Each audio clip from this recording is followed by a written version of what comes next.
We don't say regime change because I think when Americans hear that, they think of 2003 with Iraq. That's not what we're talking about. The regime will fall um, because it can only fall when the Iranian people bring it down.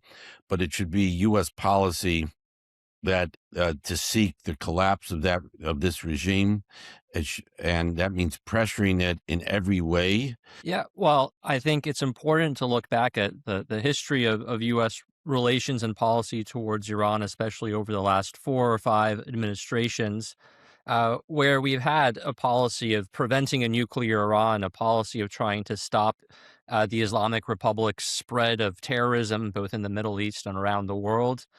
More recently, dealing with the threat of the ballistic missiles and drones that the Islamic Republic has.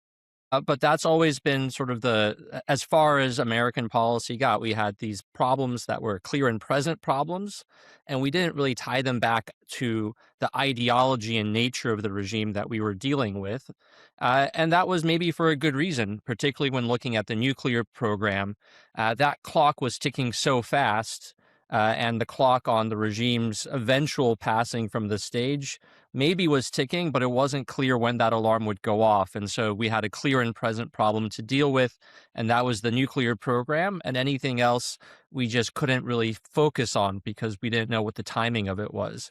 But two things changed dramatically in the last 6 months.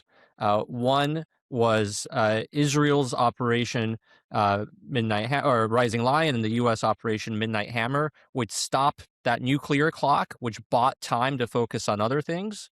And then obviously what the Iranian people have done in the past 2 weeks and coming to the streets and showing that they want to be free, they want to live under a different regime, which sped up that regime collapse clock.